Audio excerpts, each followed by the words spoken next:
Os cientistas descobriram que se trata de um novo tipo de coronavírus. Até pouco tempo desconhecido pela ciência, o coronavírus já atingiu centenas de pessoas na China. Bom, o Brasil tem o primeiro caso de coronavírus confirmado. Por isso que o Ministério da Educação está se preparando para uma possível suspensão de aulas por causa do coronavírus. At least 6 people have died in an outbreak of the new coronavirus, which has now reached the United States. Epicentro do novo coronavírus da América Latina, o Brasil está entre os países mais atingidos pela pandemia. COVID-19 has brought the greatest disruption to education in generations, with many schools across the nation already moving to online learning. E por causa do coronavírus, as escolas públicas de São Paulo terão as aulas suspensas gradualmente já a partir desta segunda-feira. The reality of prolonged school shutdowns as a precautionary measure could be crippling. 22 million students rely on free or reduced price school lunches. For many, it's their only hot meal of the day. O Senado aprovou a suspensão do Enem por tempo indeterminado devido à pandemia do coronavírus. O Ministério da Educação estendeu a suspensão de aulas presenciais em universidades e institutos federais. Esquece, sua vida normal não vai existir por muito tempo. Não vai ser normal, porque não poderá ser.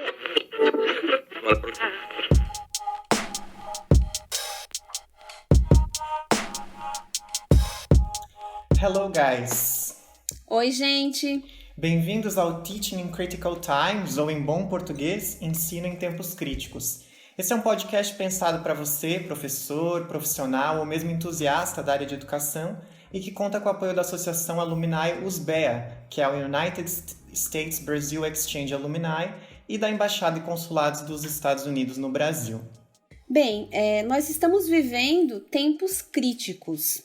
Com a pandemia do Covid-19, pode-se dizer que a vida mudou. No campo educacional, eu acho que não foi diferente também. As escolas e as universidades, elas suspenderam atividades presenciais de forma a preservar a saúde dos seus profissionais e dos seus alunos. E algumas até mesmo tentam oferecer atividades e aulas de forma remota. E a gente sabe que as escolhas nem sempre têm sido muito coerentes e tudo também está acontecendo de uma forma muito repentina. E o professor, no meio desse processo, precisou se adaptar. Eu, por exemplo, eu lembro de estar preparando as minhas aulas num dia, sem ter uma ideia clara, assim, da dimensão de tudo isso, e no dia seguinte eu estava trabalhando de casa, nesse home office, que agora virou um termo, assim, da moda.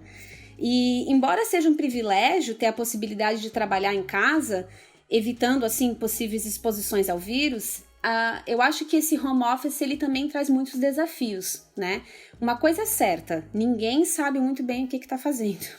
E a gente acredita que para entender esse novo contexto educacional, para que a gente possa repensar as escolhas já feitas, os impactos que elas têm na educação e para o futuro da educação brasileira, a gente acredita que é primeiro preciso refletir sobre o cenário que se apresenta à nossa frente. E para isso, nada mais poderoso do que o diálogo. Então, é por isso que, ao longo de uma série de episódios, a gente vai trazer aqui diferentes professores e também pesquisadores que vão nos auxiliar na discussão sobre diversos temas que a gente considera pertinentes à educação. O nosso objetivo é promover aqui uma reflexão crítica, porque a gente defende que o professor ele precisa ser um agente crítico, um agente que possa compreender a realidade que o cerca de forma a poder agir sobre ela e, por consequência, transformá-la. Então, o nosso objetivo principal, a nossa intenção aqui é construir o conhecimento junto, tentando olhar para esse novo normal de diferentes perspectivas. Então, para começar, acho que é importante a gente se apresentar, né, Pri? Eu sou Leonardo, sou professor de inglês do ensino básico, técnico e tecnológico na Rede Federal e meu trabalho, tanto como professor e como pesquisador, tem focado no ensino de língua de uma perspectiva crítica. Bem, e eu sou a Priscila, eu sou professora de metodologia de ensino no curso de Letras em Inglês, também na Rede Federal. E o meu trabalho como docente, como pesquisadora, ele tem como objetivo discutir o ensino crítico de línguas adicionais e a formação de professores também de uma perspectiva crítica. Bom, para começar, eu acho que é importante deixar claro aqui o que a gente quer dizer com a palavra crítico, A gente pode pensar que educação crítica e tempos críticos, esses dois termos, eles já têm significados diferentes para a palavra crítico. Então, quando eu falo tempos críticos, eu estou me referindo a um momento de crise, de dificuldades.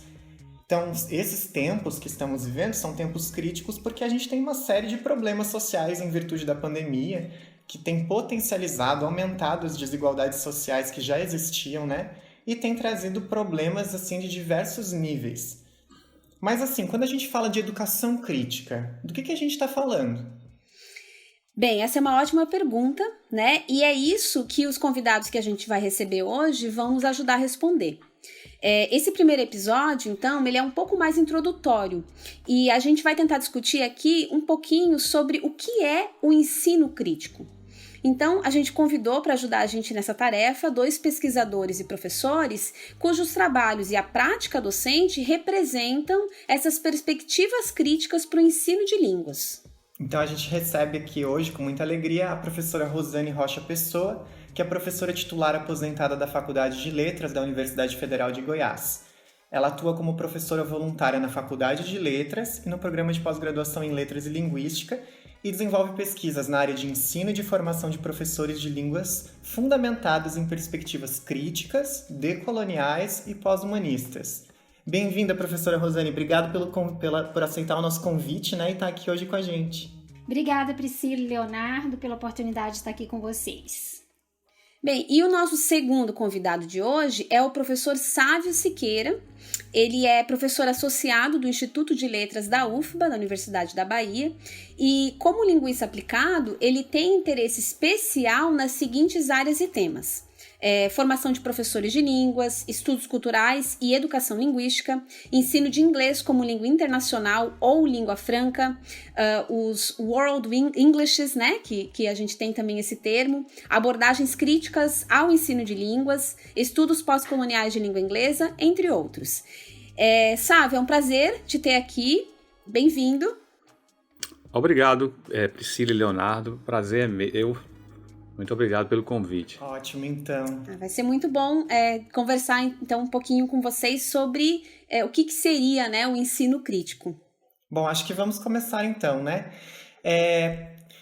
Acreditamos, né, a gente parte desse princípio que a reflexão crítica ela é fundamental para a gente pensar a educação e o ensino de línguas também, né? Mas quando a gente fala de reflexão crítica aqui, o que a gente está tentando entender aqui é a partir dessa perspectiva da pedagogia crítica de Paulo Freire, que fala desse processo de conscientização.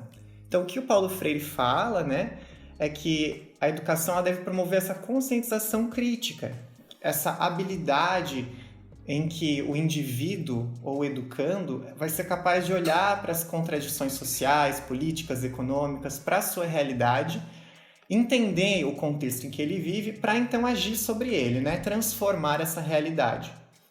Então, essa reflexão crítica ela acontece nesse processo de reconhecer, entender a realidade para então agir sobre ela. Então, se a gente pensar no ensino de línguas dentro de uma perspectiva crítica, como é que a gente entende o ensino crítico? O que é o ensino crítico? E como vocês entendem o ensino crítico de línguas nos tempos atuais, né? Então, gostaríamos de ouvir um pouquinho de vocês. Se a professora Rosane puder começar, talvez. Começo sim. Bom, eu também queria agradecer a oportunidade de estar aqui com o Sávio, meu colega ativista, né, que eu admiro muito. Eu queria poder atuar mais nas redes sociais como você, Sávio. Bom, o ensino crítico, para mim, começa pelo entendimento de que a nossa atuação como docentes é política. Porque o que a gente faz em sala de aula está ligado às desigualdades sociais, de raça, classe, gênero, sexualidade, nacionalidade, faixa etária, língua.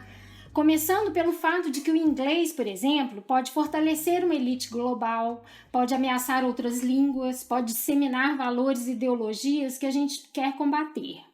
Então, a sala de aula não se coloca à parte da vida social.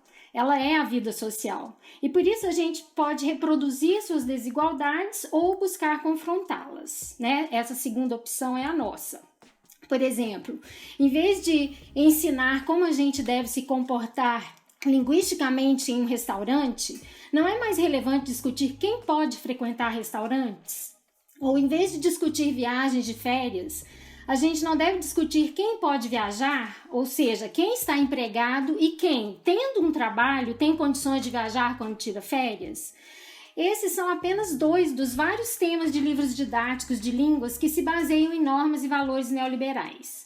Como David Bloch bem discute, as personagens desses livros são indivíduos bem-sucedidos, com grande capacidade de agência, empreendedores, celebridades ou pessoas com bons empregos que passam a maior parte do tempo viajando ou fazendo compras ou usando novas tecnologias ou pensando e falando sobre si mesmas. Infelizmente, ou felizmente, acho que felizmente, não são essas pessoas que constituem nossas salas de aula.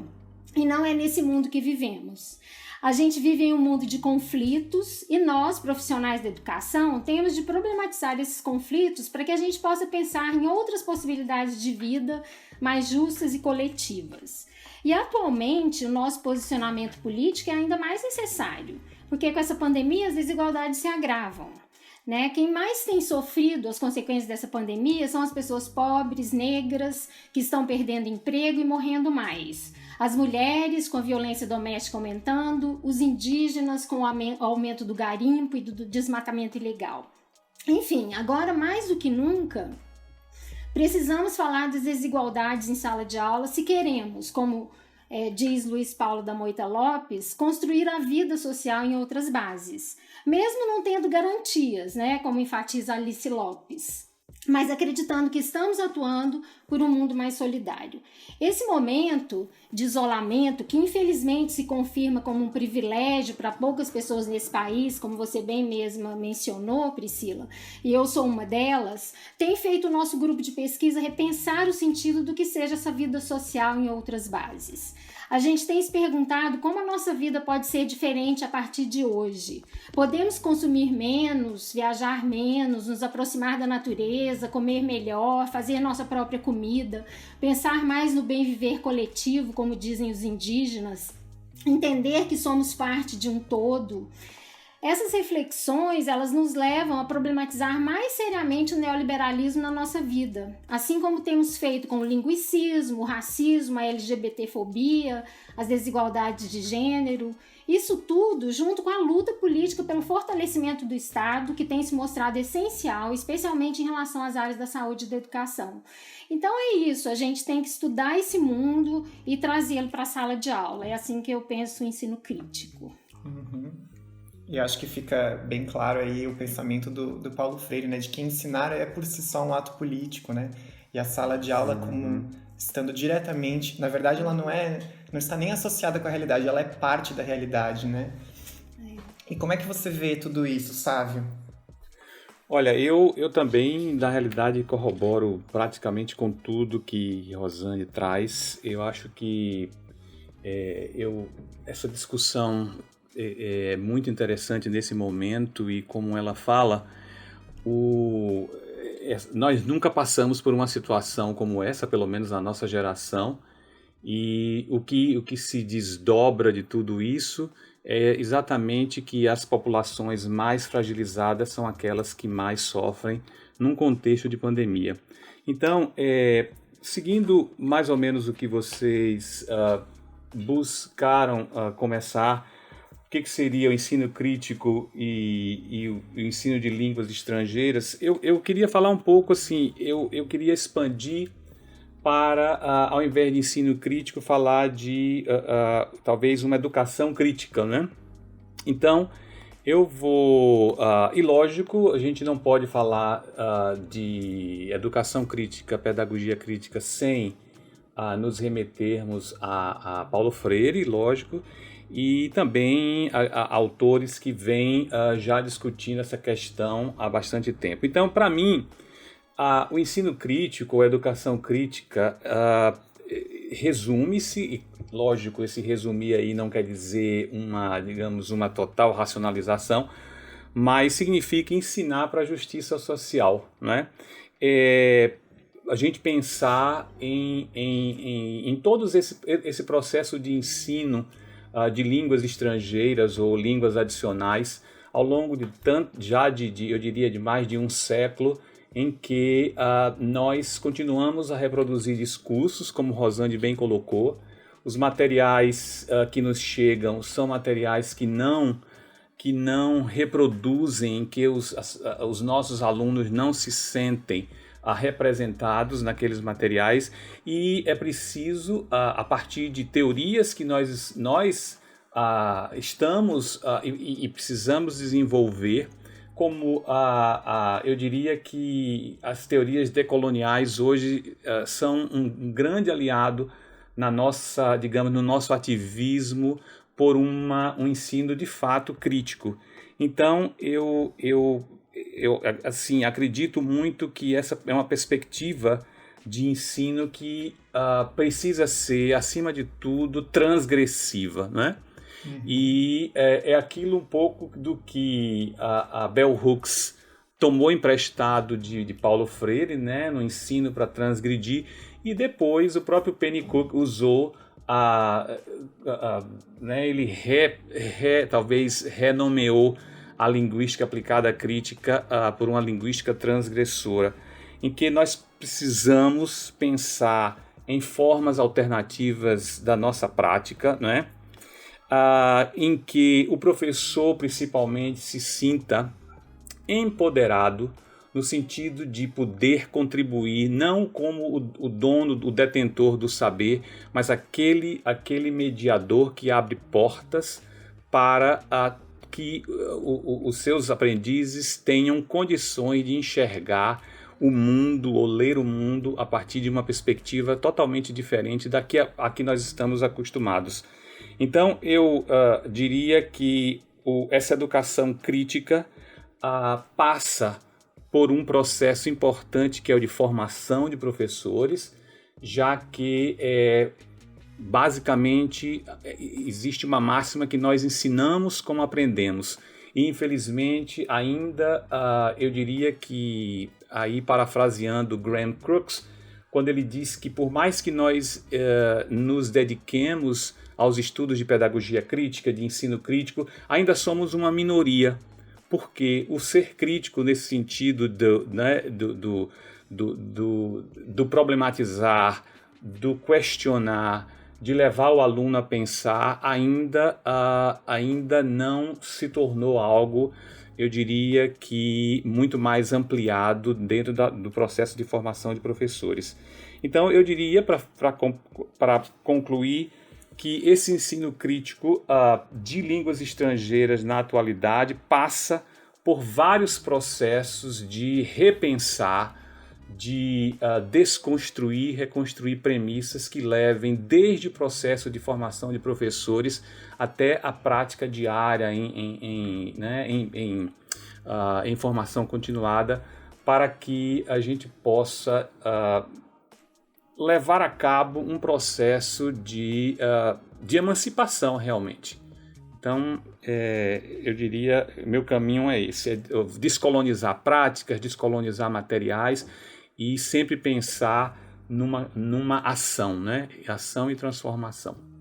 É isso mesmo, Sávio. Eu também tenho trabalhado com o pensamento decolonial e eu aqui usei o termo desigualdades, mas a gente tem usado bastante decolonialidades, né? Que para mim são termos bastante são congruentes, né? Porque é muito importante que a gente veja, entenda como essas desigualdades ou essas decolonialidades, elas são construídas historicamente, né? Então, assim, o pensamento decolonial vem nos ajudar nesse sentido para entender como essas questões, como essas desigualdades foram construídas, né, no colonialismo, né? Sim, Rosane, e eu complementaria que existe uma coisa muito, muito interessante aí que nos anima, nós que somos pesquisadores do Sul, não é? É que essas teorias coloniais, decoloniais, estão, digamos, elas estão marcando o território dentro da produção de conhecimento no mundo, em que nós estamos mostrando que existem alternativas de produção de conhecimento, não é? Isso. Quando você diz pesquisadores do Sul, você quer dizer do Sul do mundo, né, Sávio? Não necessariamente, porque as epistemologias do Sul, segundo Boaventura de Souza Santos, e aí também os trabalhos da própria nossa amiga Clarissa Jordão e Lynn, as epistemologias do Sul não são exatamente apenas as que estão ao sul do planeta, mas é que estão ao sul, é que estão à margem. Por exemplo, na Europa existe um sul muito à margem, né? Então, mas as teorias decoloniais, de certa forma, os grandes nomes das teorias decoloniais são pensadores latino-americanos, né? Então, como Mignolo, etc.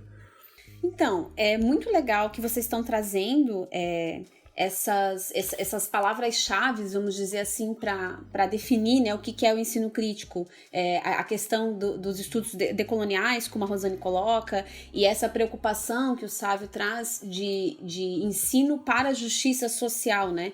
Porque uma coisa que a gente gostaria de deixar claro aqui é que, mesmo a gente tendo pensado esse podcast inicialmente para informar, enfim, discussões do ensino de línguas, na verdade, o ensino crítico, ele não é particular do ensino de línguas, né? Ele a ideia da pedagogia crítica é para ensino no geral. É uma educação crítica, como coloca o Sávio, né?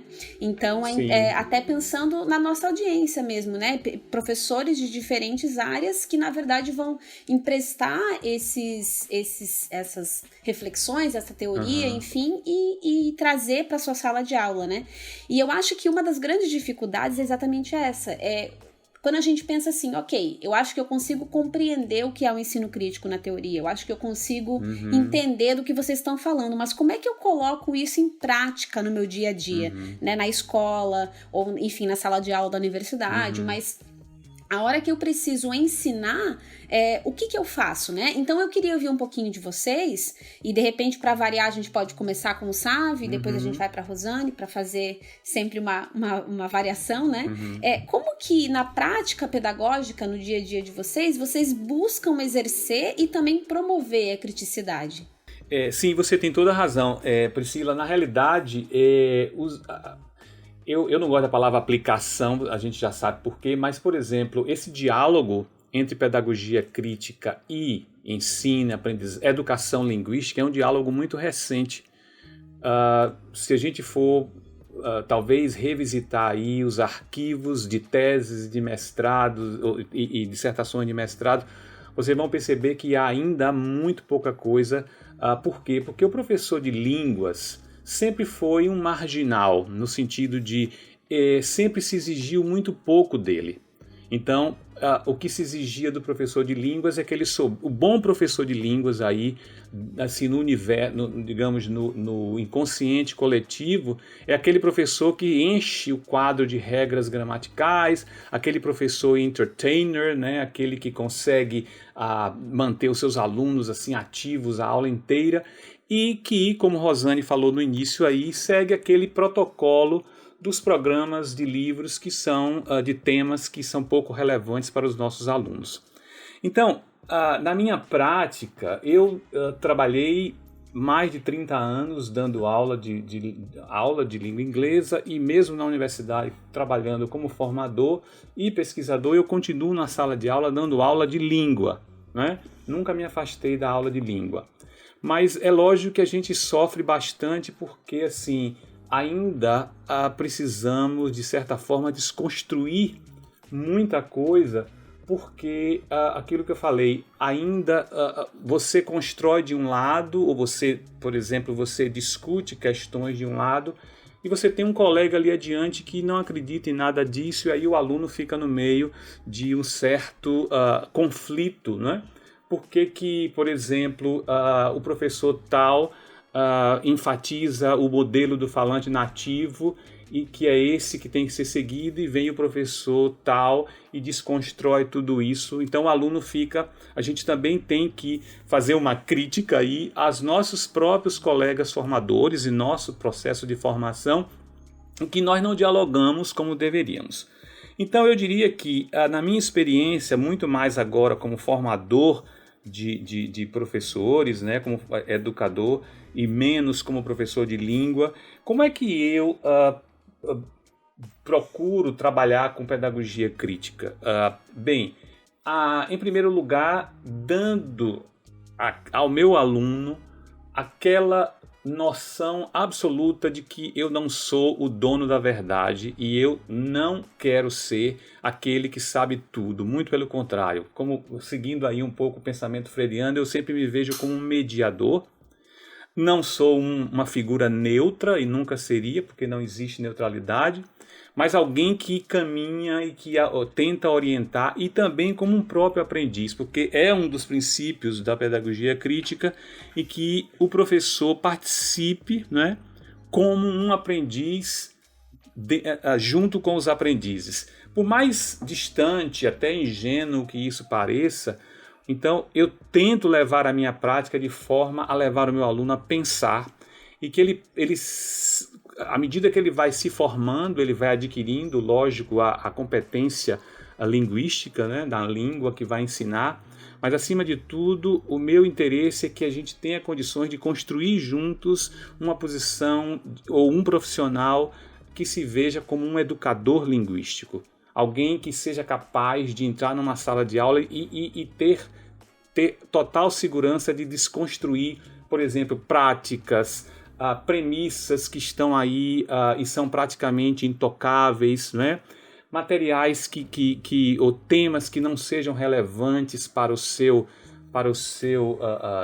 contexto, e alguém que entenda que língua é poder, e à medida que que as pessoas vão adquirindo aquele bem cultural, eles estão sendo empoderados, eles estão sendo emancipados e não apenas recebendo ou angariando novos conhecimentos para fins utilitários.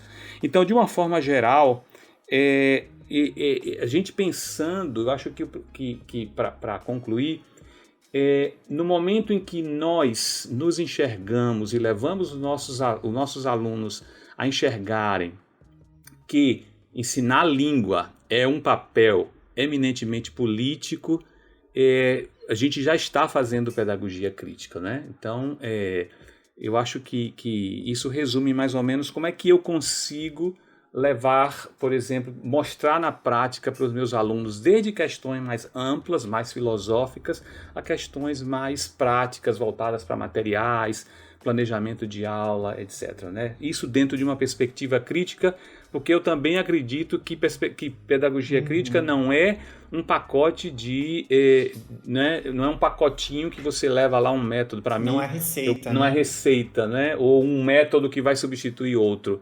Eu gosto muito de um autor que diz assim: você tem que fazer pedagogia crítica, você vive. Ele usa, inclusive, ele diz assim: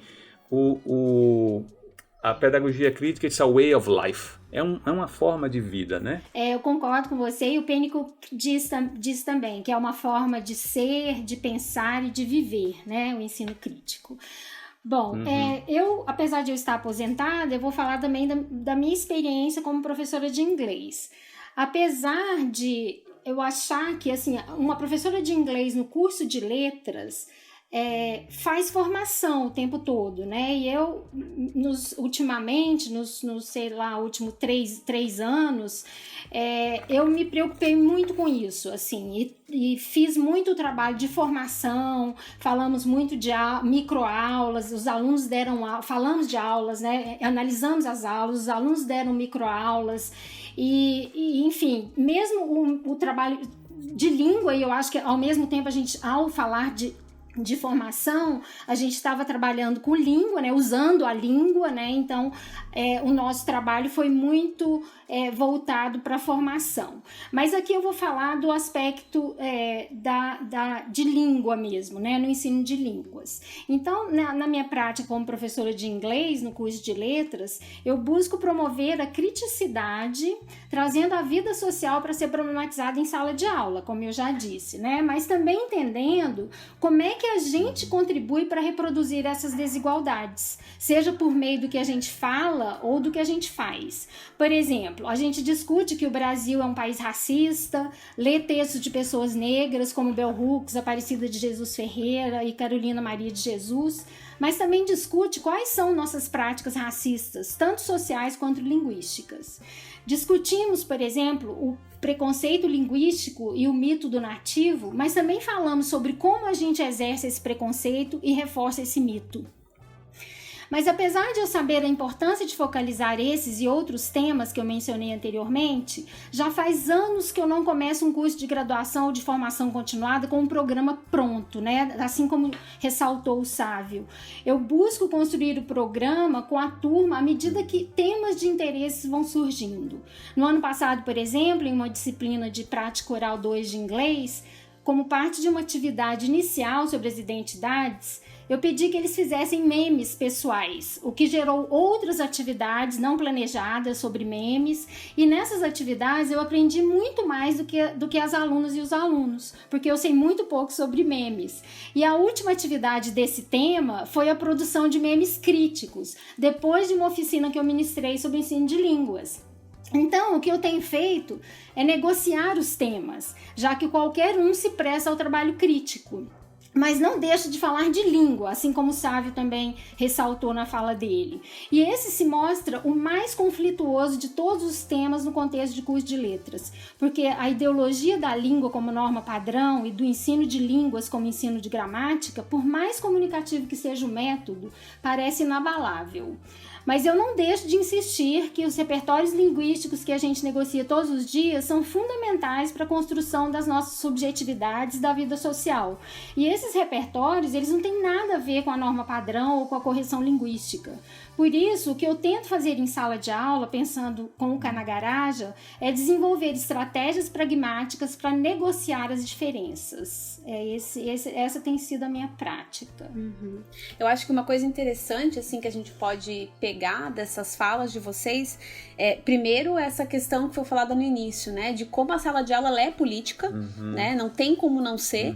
E também, assim, como muitas vezes a gente fica pensando, o ensino de línguas, então a gente vai trabalhar a língua, mas na verdade tem muito mais que a gente tem responsabilidade de estar discutindo ali, né? E isso também, se a gente for pensar em outras matérias, assim, eu acho que a responsabilidade que o professor carrega, né, de ser um ser político e de promover também, abrir espaço e criar oportunidades para que exista esse exercício da agência política também desses alunos, né? Então eu acho que é algo assim que tem ficado, assim, pelo menos até agora. Uma das coisas que também me chama atenção nas falas é a questão de trazer o contexto dos alunos, né, a realidade deles para a sala de aula, né? E a própria ideia que a Rosane falou de não ter um conteúdo programático fixo, independente do contexto, independente de quem são os alunos, das suas subjetividades, né? E que não existe processo de ensino e aprendizagem sem alunos e sem professores, né? Então, esses alunos e professores precisam ser entendidos nessas suas subjetividades para a gente pensar nesse processo de ensino e aprendizagem, né? Senão a gente está partindo de uma ideia de ensino neutro que, como o Sávio falou, não existe, né? E isso também é Paulo Freire, né? Pois é. E é por isso que você vê como os professores são inseguros em até, por exemplo, acessar criticamente materiais pré-existentes, porque eles estão tão impregnados com essa prática de, por exemplo, da autoridade. Olha, quem escreveu o livro sabia o que estava fazendo, mas é como Rosane fala, o tempo todo, nada naquele livro ali é neutro. Tudo que está ali foi ideologicamente pensado e ideologicamente orientado. E aí nós terminamos, até inconscientemente, reforçando muitos valores e muitas, digamos, acepções relacionados a todo tipo de preconceito, né?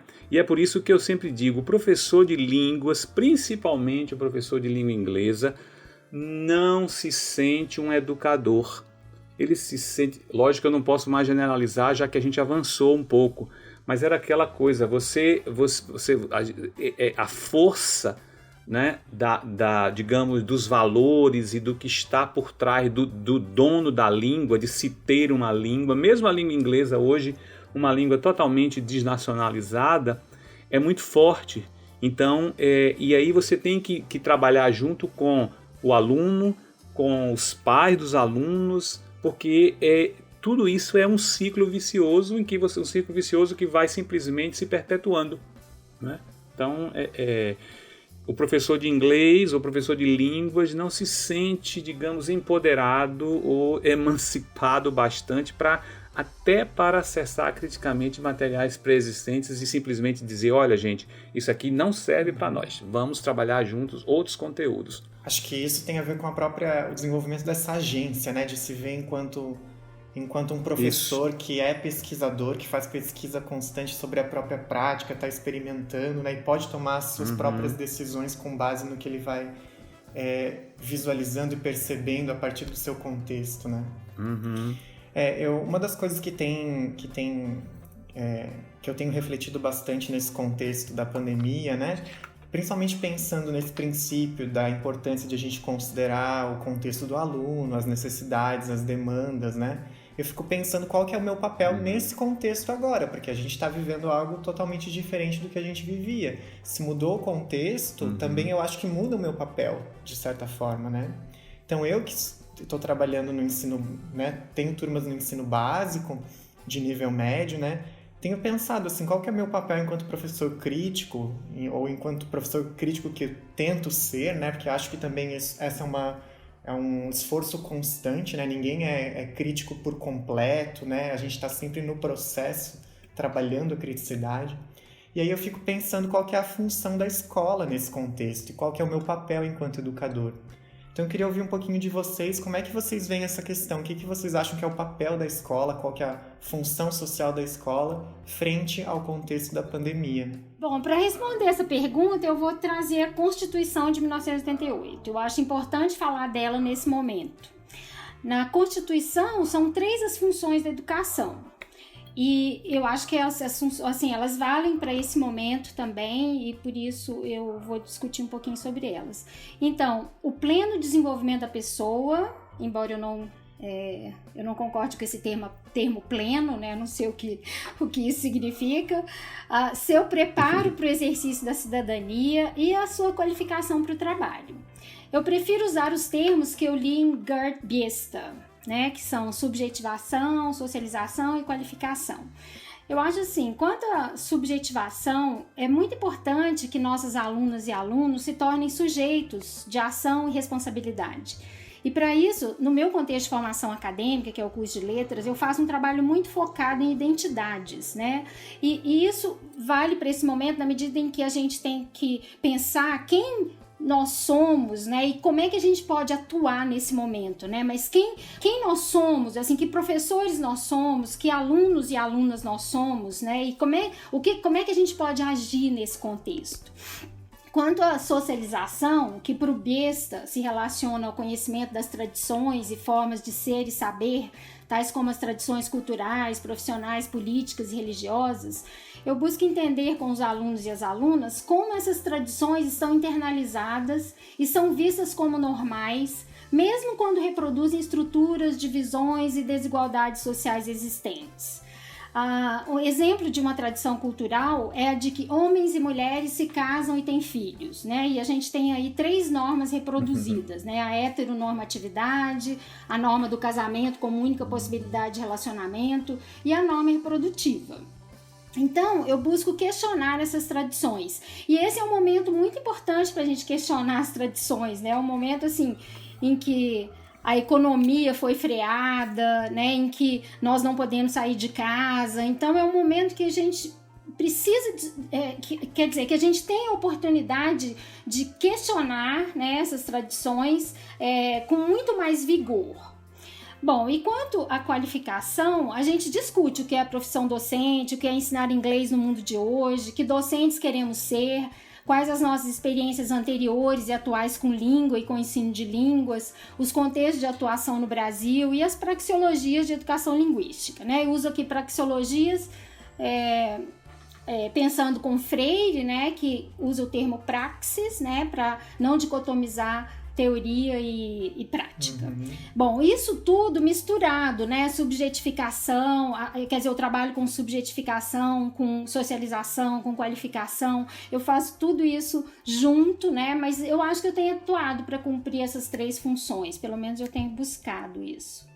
Eu acho que antes de falar um pouco do que é a função social da escola na pandemia, que eu concordo plenamente com o que Rosane trouxe aí, na posição de formador, de professor, eu queria falar um pouco, assim, eu vou pensar e talvez refletir com vocês qual seria a função social da escola. Então, em primeiro lugar, eu acho que nós temos que estar sempre lembrados e reforçando o fato de que a escola não é um mundo à parte, não é?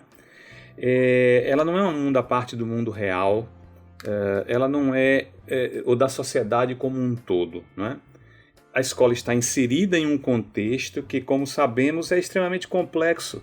É tão complexo que, no momento de uma pandemia como essa, é como se nós todos tivéssemos levado uma grande rasteira. E como vocês falaram no início, a gente ainda não sabe muito o que fazer. E na área educacional, se na área econômica eles não sabem muito o que fazer, a área educacional também não está muito atrás, né? Então, é um espaço recheado de conflitos, de iniquidades e, infelizmente, de injustiça social, porque há escolas para ricos, há escolas para pobres, né? Há categorias de escolas, etc, etc. Inclusive, infelizmente, quando Rosane traz aí a nossa Constituição, é uma Constituição para cidadãos e cidadãos, né? Para mim, o papel social da escola é saber-se como um espaço democrático, livre, acolhedor e representativo de todas as diferenças que, para o bem e para o mal, compõem uma sociedade, não é? Como bem coloca Freire, a escola é uma arena constante de luta por uma sociedade menos desigual. É um espaço onde as liberdades devem ser exercidas e a formação cidadã deve estar sempre à frente da transmissão de conteúdos. E talvez a gente fale um pouco mais sobre isso aí à frente da nossa discussão, porque eu estou sentindo que nesse processo de pandemia, conversando com alunos meus, é como se a escola, mesmo numa situação de trabalho remoto, a escola desaparecesse. Esta abstração chamada escola, simplesmente porque você se afastou do espaço físico, né? Então, o papel social da escola é acolher para transformar, é emancipar, é empoderar, com base em dimensões éticas, dialéticas e solidárias, né? E de conscientização. Para mim, o papel, agora, pensando nisso, que é o complemento da pergunta, qual é o papel do educador, né? Eu acho que o papel do educador aí, Leonardo, como você fala, tem que ser um papel de um mediador ativo e participativo, que com sua energia, experiência, conhecimento e visão de mudança social, possa garantir que tudo isso que foi dito aqui pela escola se materialize através da sua prática, né? Ou, melhor, usando a praxis freiriana. E é aí que entra na minha ótica a figura do pedagogo crítico, né? De que, por exemplo, aquele, como Rajan fala, é aquele que nada mais no sentido mais amplo, um ativista, um militante movido por um certo idealismo e a condição inabalável de que, a partir de sua ação, por mais limitada e localizada que seja, possa ser possível desencadear mudanças sociais de grande envergadura e consequência, né? Ou seja, o educador crítico sempre foi e sempre será uma ameaça para os poderes constituídos, como diz Rajan, né? E aí, eu lendo um dia desse um texto de Clarissa Jordão, ela traz uma autora chamada Oliveira que diz assim: ensinar é aprender a viver confortavelmente no desconforto. Então, pensando nesse contexto de pandemia e da função social da escola, na função do educador, eu acredito que ainda, assim, talvez uma forma meio ingênua da minha parte, eu acredito. Primeiro, a gente sabe que esse foi um contexto que se formou de forma assodada, né? e estamos todos ainda nos adaptando o que fazer. Mas eu acho que não retira simplesmente esse papel social da escola, pelo menos em tese, simplesmente porque você saiu do espaço físico, né? Então o papel do educador aí, mesmo com todos esses entraves que estão existindo, inclusive eu acabei de ler um texto da nossa colega Juna Zaidan, muito interessante, que ela publica, que ela está falando sobre a superexploração da força do trabalho docente, né, que está acontecendo nesse momento. Foi publicada agora em abril. Mas eu acho que não invalida de forma nenhuma todas essas características que eu listei aqui desse educador. Acho que o papel, se ele se vê como um educador crítico, apesar de todas as dificuldades que estão sendo realmente enfrentadas, porque não é uma situação ideal, mas eu acho que ainda é possível manter. Aliás, há outras coisas a serem feitas que a gente pode discutir mais na frente, que podem, de certa forma, consolidar este papel. Ele não pode deixar em simplesmente se transformar apenas ou trazendo o termo da educação bancária, só que feita remotamente, né? Então, eu acho que o papel do educador é tentar ser fiel às suas crenças, aos seus valores, já, né, independentemente desse momento, que é um momento muito crítico. Então, é um momento de crise, né? Por aí. Eu acho que tem muito a ver, né, sabe, com essa responsabilidade que tem sido jogada nos professores, né?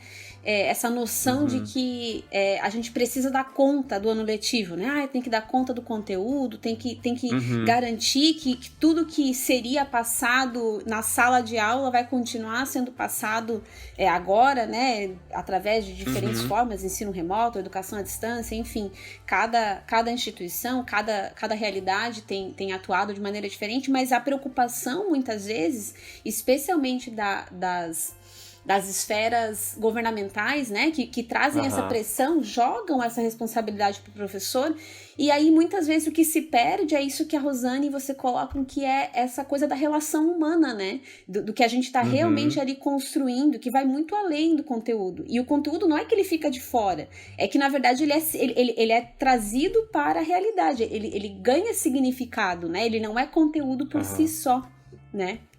Então, eu penso assim que segue muito assim essa problematização da educação bancária, como tu coloca, né? A gente acaba transferindo para a ferramenta, que é a internet, enfim, a plataforma que está sendo usada, a gente transfere para a ferramenta a responsabilidade do ensino, né? Quando, na verdade, é muito mais do que isso, né? Pois é, aí ficaria uma coisa muito estranha, por exemplo, alguém que tem um perfil, por exemplo, de Leonardo. É claro que com as limitações do próprio ambiente, se transformar num educador bancário, né? Apenas simplesmente porque ele tem que cumprir um conteúdo. Então eu não acredito nisso.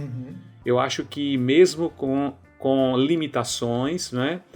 Como o Rajan fala, mesmo sendo, digamos, que o escopo o alcance da sua prática possa parecer pequeno, mas eu não acredito que um educador crítico passe a ser um educador ou um seguidor de educação bancária porque precisa cumprir conteúdo, etc, etc. Mesmo com todas essas dificuldades. Até porque se a gente entende que o fazer crítico é um modo de viver, né? Ele vai estar presente em todos os momentos, né?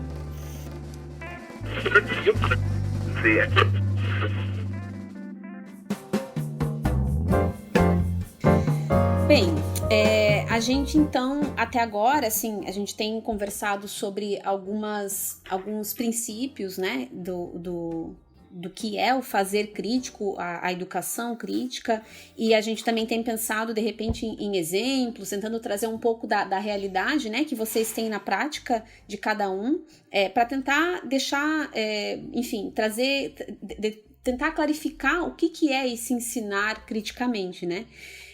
Mas assim, se a gente for pensar que essas escolhas da pedagogia crítica, esses princípios epistemológicos da pedagogia crítica, elas não apenas vão informar a realidade que a gente está vivendo agora, mas elas também podem informar o contexto pós-crise, né? A gente vai... aquilo que a gente está vivenciando agora, tem muita gente assim que está discutindo, né? A gente não vai voltar ao normal, né? A gente, na verdade, vai ressignificar esse normal, né? O normal está se transformando mesmo. Então, se a gente for pensar nesses princípios que a gente está trazendo aqui da pedagogia crítica, como que esses princípios, ou quais seriam os princípios que a gente pode elencar da pedagogia crítica que podem nos ajudar a refletir sobre esse contexto agora, né, frente à Covid-19, e também pensando em um contexto pós-Covid, né? Bom, eu vou falar aqui de 3 princípios importantes da linguística aplicada crítica com base em Pennicook, né, que o Sávio já mencionou. Primeiro, criticidade e problematização da prática, como a gente vem discutindo aqui, que envolvem o nosso engajamento com questões de poder e desigualdade. Com base nesses princípios, a análise, por exemplo, das diretrizes para as escolas durante a pandemia, aprovada pelo Conselho Nacional da Educação no final de abril, me leva a perguntar: quem pode participar de aulas online? Quem tem computador, celular, internet? Quem tem um local de estudo em casa? Quem pode acompanhar e propor atividades para as crianças da educação infantil? Quem pode ter a supervisão de uma pessoa adulta nos anos iniciais do ensino fundamental, que serão esses mediadores familiares, né, que o documento menciona? O que os estudantes e as estudantes perdem, quem ganha, ou seja, são muitas questões envolvidas, algumas ainda mais críticas, como quem fica sem comer porque não tem merenda escolar, por exemplo, e quem desiste de estudar, né, as pessoas em situação de maior vulnerabilidade, né? E outro princípio que pode nos ajudar a refletir é o de futuros mais satisfatórios, que esperamos como resultado do nosso trabalho crítico, que normalmente esperamos e agora eu acho que é muito mais importante. A gente não sabe se haverá um contexto pós-Covid-19, eu sonho com isso, mas se não, pois se fala em novas pandemias, a gente tem de começar a pensar seriamente na educação que queremos e pela qual vamos lutar. Não tenho dúvida de que ela deve se pautar pelos princípios educacionais presentes na Constituição, como igualdade de acesso, liberdade de aprender, ensinar e pesquisar, pluralismo de ideias e de concepções pedagógicas, gratuidade do ensino público, valorização das profissionais e dos profissionais de ensino, garantia da qualidade, piso salarial docente e outros, né? Então, eu acho que essas são questões que a gente tem que ter em mente nesse momento e no momento posterior, se é que vai haver esse momento posterior. Assim, foi bom, Rosane, trazer essas questões, porque realmente uma coisa que tem me incomodado muito é que todas essas, digamos, essas diretrizes que são diretrizes ideais, né, para o mundo ideal, no fundo simplesmente atingem uma minoria, né? Então, são super pertinentes, é muito pertinente a gente perguntar para quem são essas diretrizes, quem dispõe dessa estrutura para poder né, ter acesso ou levar uma digamos, não uma normalidade, mas ter uma outra normalidade dentro das suas casas. Bem, eu pensei em alguns princípios que talvez eu não fale de todos, mas eu posso apenas citar alguns.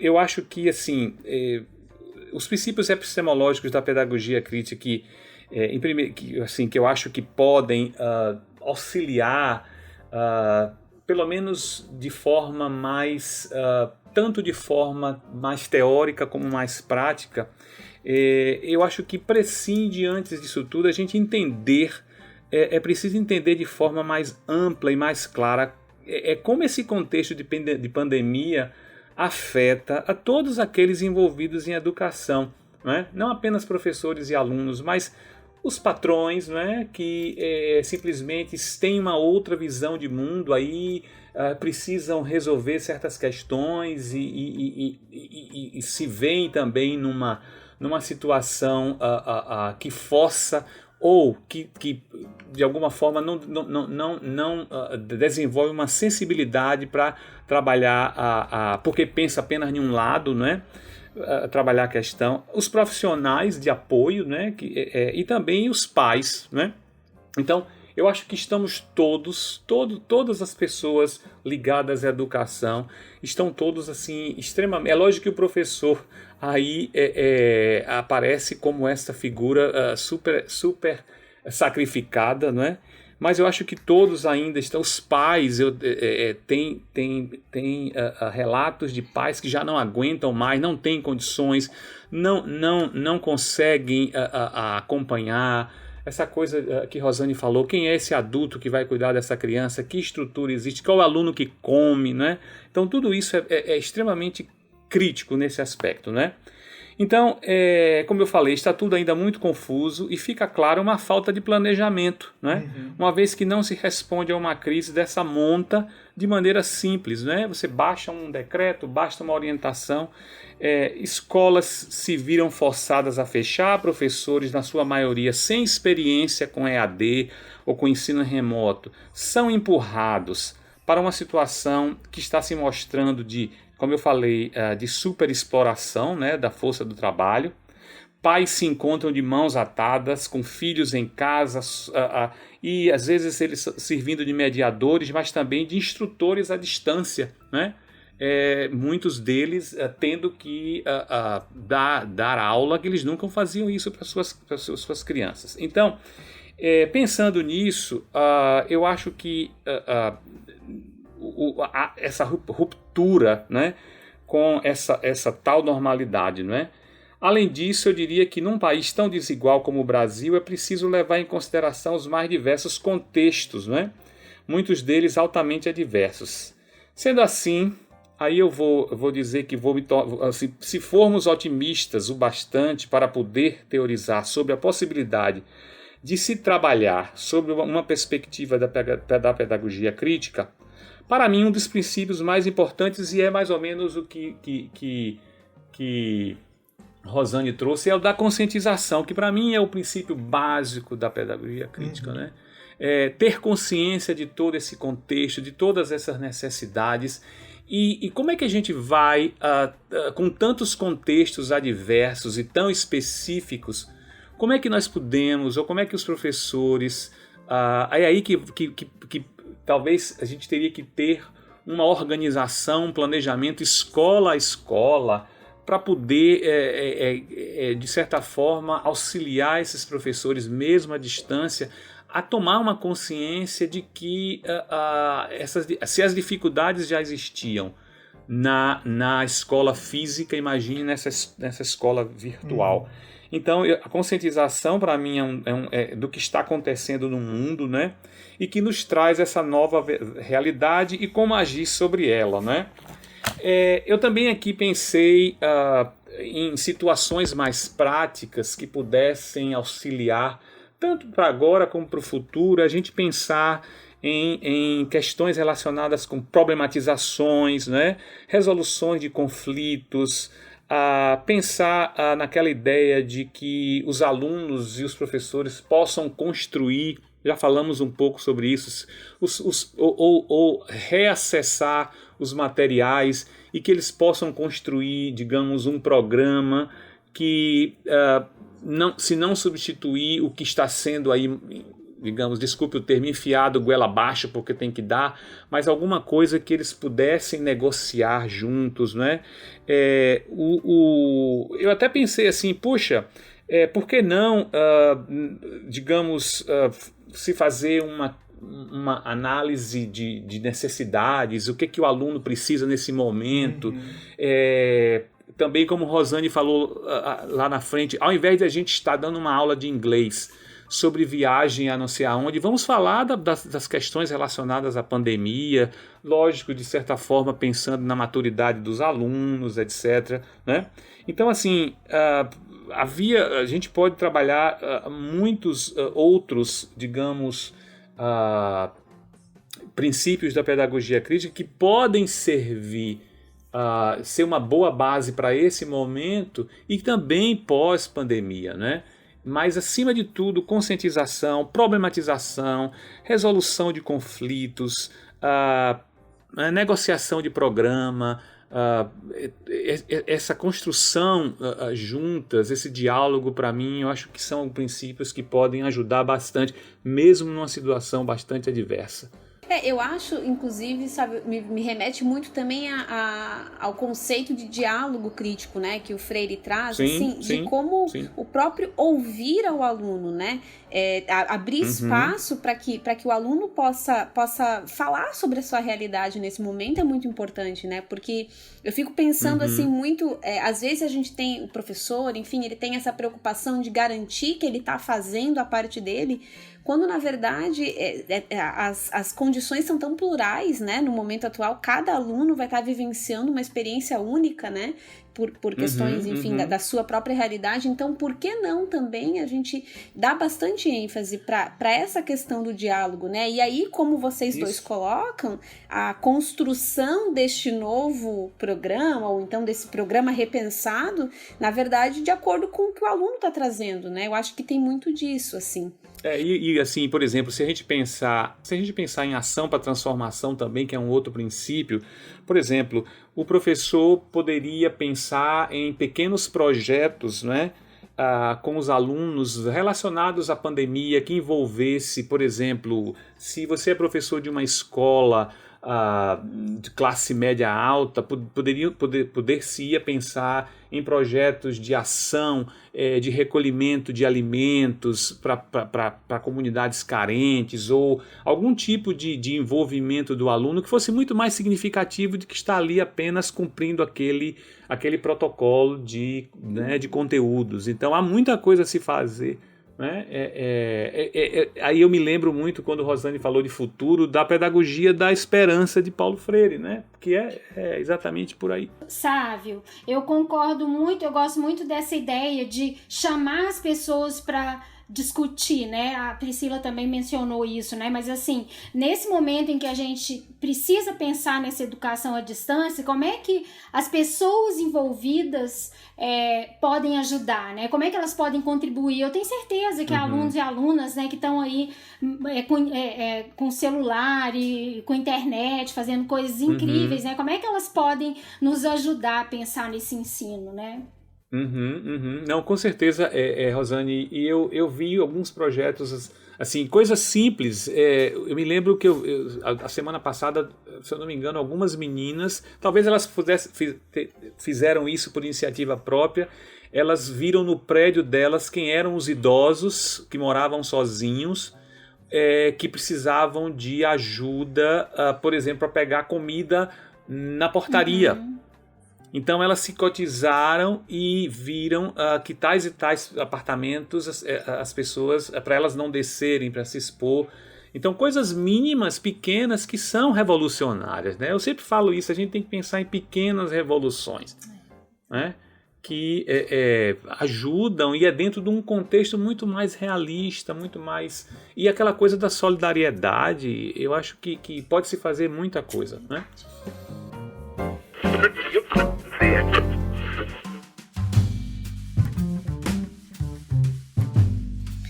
Bom, a gente já está chegando no final do nosso programa e eu acho que a gente, né, fica com a ideia de que não existe receita, mas que o ensino crítico, ele pode, a gente acredita pelo menos que ele pode e deve informar, né, o contexto que a gente está vivenciando nesse momento. Então eu queria pedir para vocês, se vocês podiam deixar um recado, enfim, o que vocês gostariam de falar diretamente para o professor que nos ouve, professor de línguas, mas também, né, o professor, enfim, qualquer professor que esteja nos ouvindo, como que o ensino crítico ou a pedagogia crítica pode ajudá-los nesse momento de crise e também na sua prática como um todo, né?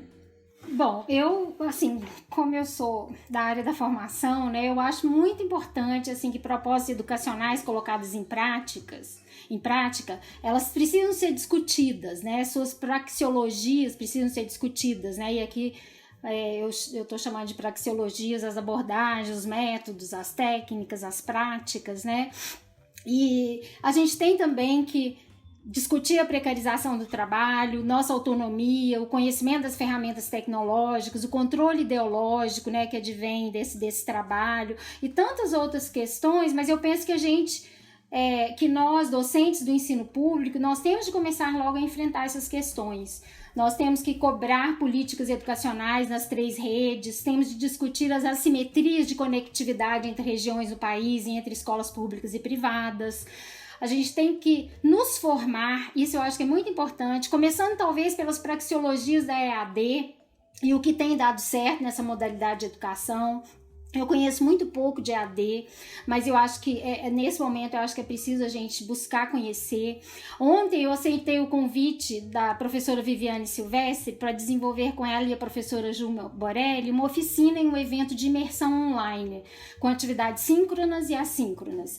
Então, nós vamos começar a estudar como fazer essa oficina com base em nossas praxeologias da educação crítica e decolonial. Eu acho que nós temos de começar a criar coletivamente um corpo de conhecimento sobre ensino à distância e nos posicionar sobre as medidas governamentais em relação a isso. Eu acho que esse momento é muito grave, mas a Naomi Klein, uma ativista feminista de esquerda, ela diz que a crise escancara o sentido de possibilidade. E eu tenho pensado nisso. E eu enfatizo então aqui a possibilidade de mantermos nossa saúde física e mental, de nos fortalecer nos conectando com as pessoas que pensam como a gente, de aprender o que não sabemos, de lutar contra o neoliberalismo, o autoritarismo e o fascismo e de entender como é que a gente pode se tornar pessoas melhores. É isso o meu recado. Eu assino embaixo o que Rosane traz. Todos nós assinamos. Penso dessa forma, me preocupo com a saúde dos professores nesse momento, porque eles estão realmente super explorados, né? Acho que é preciso, como Rosane fala, tentar fazer o máximo possível para se manter, ou para manter a sanidade, né, a saúde mental, emocional e física, né?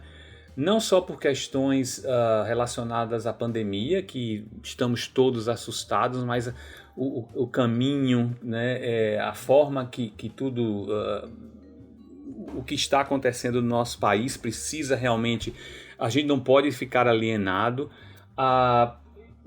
e também concordo com essa ideia de que se tem uma coisa que essa pandemia traz de forma extrema, mesmo de forma assodada, mas extremamente, eu diria, que podem ser tiradas boas lições, essa questão do ensino à distância. Como eu falei, eu também não tenho muita experiência com ensino à distância, mas trabalhei em instituições que já tinham há 10, 15 anos cursos à distância, inclusive na nossa área. Percebi que era uma digamos, uma dinâmica totalmente diferente, seja assíncrona, seja síncrona, e não é algo simples, porque tem que haver uma dedicação muito grande. Às vezes você tem alunos que acordam de madrugada e querem fazer suas lições, se for né, síncronos. Então, eu acho que é uma oportunidade, aí pensando nessa ideia, nessa dicotomia de crise e oportunidade, de quando retornarmos a uma certa normalidade, se pensar em algum tipo de cobrança realmente, como Rosane fala, de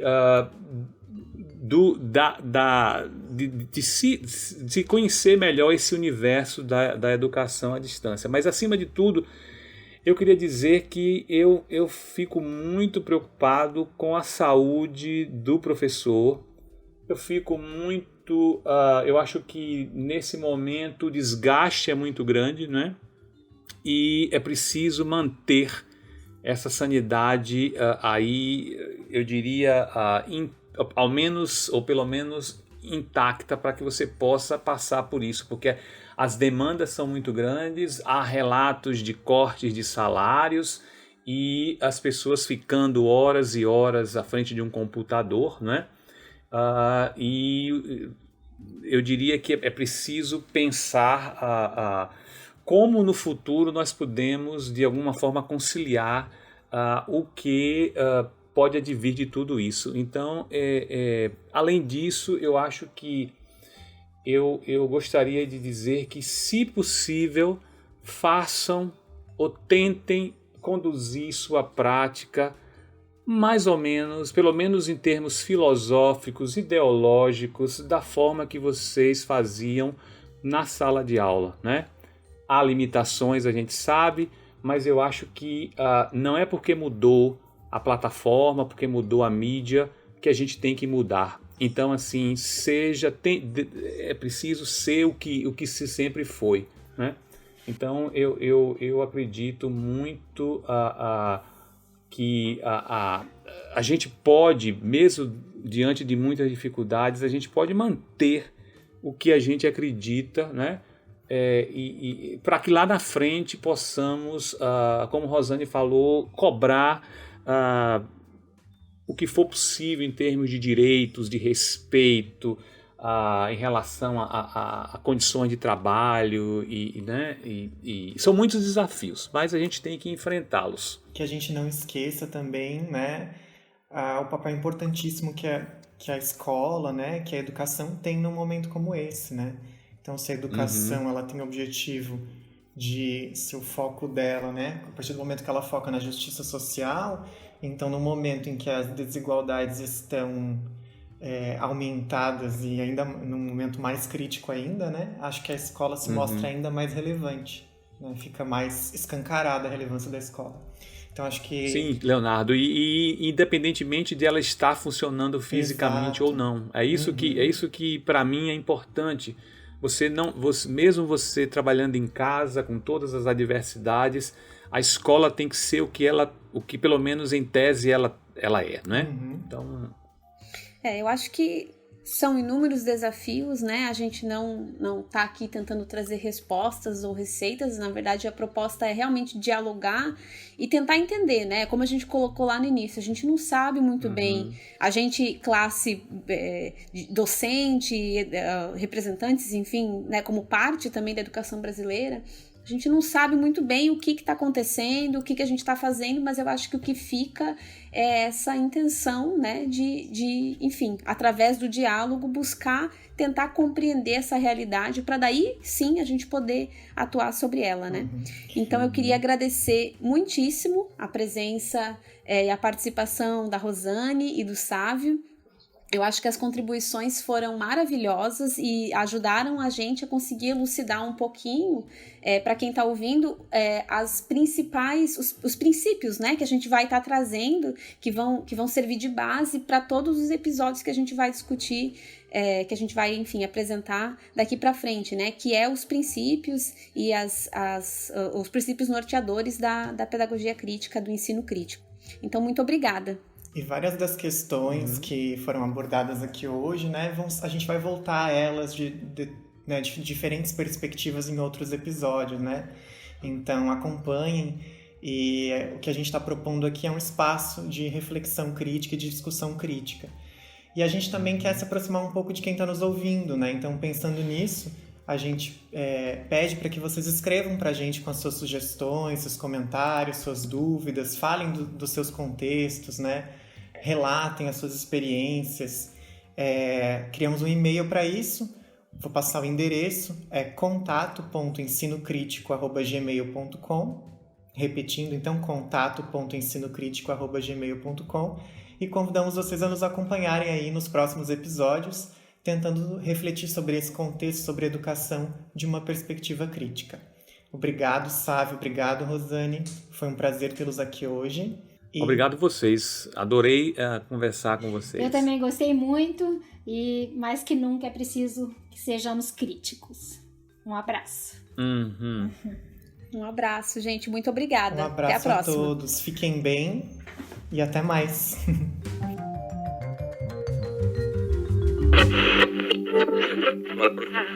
In case I don't see ya, good afternoon, good evening, and good night.